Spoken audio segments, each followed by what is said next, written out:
BSA ঠাট্টা সংবাদে স্বাগত জানাচ্ছি আমি আক্কেল আলী। প্রথমেই শুনবেন টেস্ট সংবাদ শিরোনাম। প্রভিন্সিয়াল গভর্নমেন্টের দুর্যোগে বিএসএর সহযোগিতা কামনা। ম্যারিড আনম্যারিড ফুটবল দলবদলে নতুন মাত্রা। পেইন্টবল যুদ্ধে বিএসএ সদস্যদের ব্যাপক ক্ষয়ক্ষতি এবং সেন্ট জনসের আবহাওয়ায় অনিশ্চয়তা অব্যাহত। এখন শুনুন বিস্তারিত। হঠাৎ করেই নিউফাউন্ডল্যান্ড এবং ল্যাব্রাডর প্রভিন্সিয়াল গভর্নমেন্টের প্রধানমন্ত্রী ড্যানি উইলিয়ামস অবসর গ্রহণ করলে চরম নেতৃত্ব সংকটে পড়ে প্রাদেশিক সরকার। সরকারের উচ্চপদস্থ মন্ত্রিসভা এ সংকট মোকাবেলায় এক রুদ্ধদ্বার জরুরি বৈঠকে মিলিত হন। কয়েক ঘন্টা ব্যাপী বৈঠক শেষে তারা সংবাদ মাধ্যমে মুখ খুলতে রাজি না হলেও বিশ্বস্ত সূত্রের বরাত দিয়ে আমাদের প্রতিনিধি জানিয়েছেন, উচ্চ ক্ষমতাধর তিনজন মন্ত্রীর এক বিশেষ প্রতিনিধি দল বিএসএ প্রেসিডেন্ট খন্দকার শাকিল আহমেদের সাথে সাক্ষাৎ করে এক গোপন প্রস্তাব পেশ করেন। তারা জোর তদবির করেন যেন শাকিল আহমেদ প্রাক্তন প্রধানমন্ত্রী ড্যানি উইলিয়ামসের স্থলাভিষিক্ত হয়ে প্রাদেশিক সরকারের নেতৃত্বভার গ্রহণ করেন। এ ব্যাপারে অনেক চেষ্টার পরেও শাকিল আহমেদের সাথে যোগাযোগ করতে ব্যর্থ হন আমাদের সংবাদ প্রতিনিধি। তবে তার অবর্তমানে বিএসএ মুখপাত্র তৌফিকুর রহমানের প্রতিক্রিয়া জানতে চাওয়া হলে তিনি শাকিল আহমেদের প্রাদেশিক প্রধানমন্ত্রিত্ব প্রত্যাখ্যান করার ব্যাপারে দৃঢ় আশাবাদ ব্যক্ত করেন। কারণ হিসেবে তিনি উল্লেখ করেন যে বিএসএ প্রেসিডেন্সির মর্যাদা এবং ক্ষমতা পরিষ্কারভাবেই প্রাদেশিক প্রধানমন্ত্রিত্বের চেয়ে বেশি এবং সুস্থ মস্তিষ্কের কোনো নেতাই বিএসএ প্রেসিডেন্সি ত্যাগ করার মতো ভুল করে তার রাজনৈতিক ক্যারিয়ারের সমূহ ক্ষতি সাধন করতে পারেন না।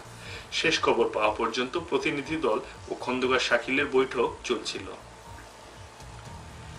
গত বছর অক্টোবর মাসে বিএসএ সদস্যদের একটি প্রতিনিধি দল সেন্ট জনসের অদূরে ফ্রন্টলাইন পেইন্টবল এরিনা পরিদর্শন করেন। এ সময় তুচ্ছ ব্যাপার নিয়ে শুরু হওয়া বাকবিতণ্ডা বন্দুকযুদ্ধে রূপান্তরিত হয়। দুই দলে বিভক্ত হয়ে তারা ভারী গোলা বারুদ এবং অস্ত্রশস্ত্র সহ একে অপরের সাথে বিচ্ছিন্ন খণ্ডযুদ্ধে লিপ্ত হন। প্রায় 2 ঘন্টা ব্যাপী এ লড়াইয়ে উভয় পক্ষই ব্যাপক ক্ষয়ক্ষতির শিকার হন বলে জানা যায়। এক পর্যায়ে তাদের গোলাবারুদ ফুরিয়ে গেলেও কতিপয় অত্যুৎসাহী যোদ্ধা আনআর্মড কমব্যাটে জড়িয়ে পড়তে চাইলে শোভন শামীম সহ কয়েকজন সিনিয়র সদস্যদের হস্তক্ষেপে পরিস্থিতি নিয়ন্ত্রণে আসে। বিশেষ সূত্রে জানা যায়, প্রাক্তন সেনাবাহিনীর সদস্য সাকিব তার মিলিটারি ট্রেনিং এর সুবিধা নিয়ে বিপক্ষ দলে ত্রাস সৃষ্টি করতে সমর্থ হন। এখন দেখুন সেই বন্দুকযুদ্ধের কিছু ধারণকৃত আলোকচিত্র।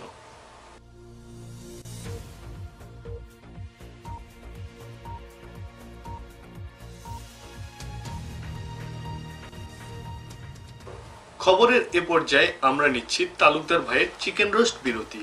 বিরতির পর আরো সংবাদ নিয়ে আপনাদের সামনে হাজির হচ্ছি আমি আকু। সে পর্যন্ত আমাদের সাথেই থাকুন।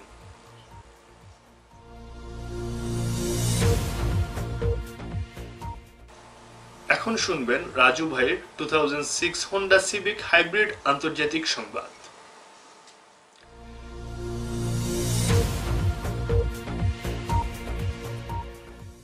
ইন্টারনেটে ভেসে বেড়ানো গুজবের ভিত্তিতে আমাদের আন্তর্জাতিক সংবাদদাতা জানিয়েছেন, মডেল গায়িকা প্যারিস হিলটন ইসলাম ধর্মে দীক্ষিত হয়েছেন।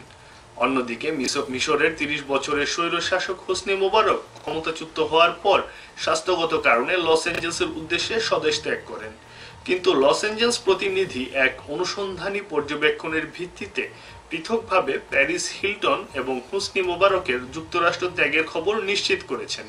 সংশ্লিষ্ট মহল প্যারিস হিলটনের ইসলাম ধর্ম গ্রহণ এবং হোসনি মোবারকের ক্ষমতা ত্যাগের মধ্যে হৃদয় ঘটিত যোগসূত্রের ব্যাপারটিকেও উড়িয়ে দিচ্ছেন না। এবার সাজিদি ভাইয়ের ভাঙা ব্যাট খেলার সংবাদ।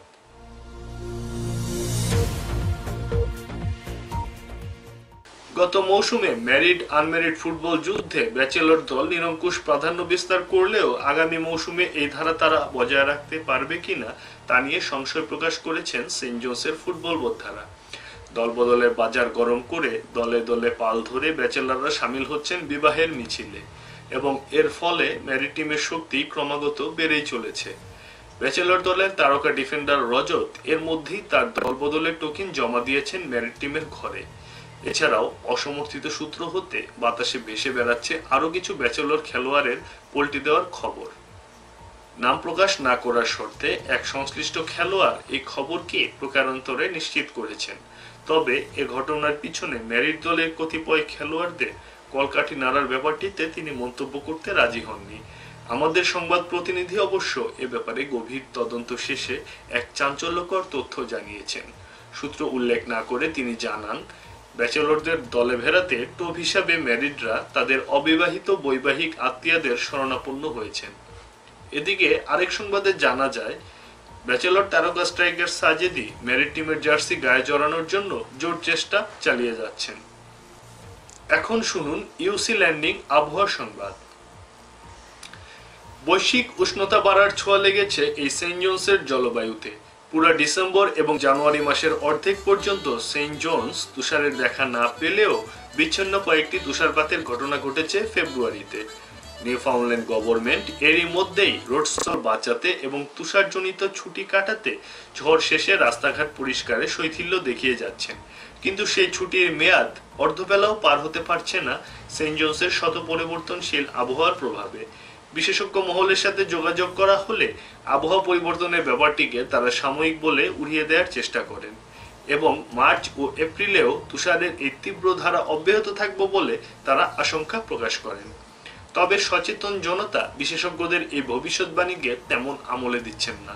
তারা একে জুজু ছড়ানোর ব্যর্থ প্রয়াস বলে মনে করছেন। এদিকে ড্রাইভওয়েতে জমা তুষারকে অনেক বিএসএ সদস্য আশীর্বাদ হিসেবে দেখছেন। তাদের মতে ড্রাইভওয়েতে জমা এই তুষার পরিষ্কার অত্যন্ত ভালো শারীরিক ব্যায়াম, যা তাদের শরীরের অনাকাঙ্ক্ষিত মেদ কমাতে সাহায্য করছে।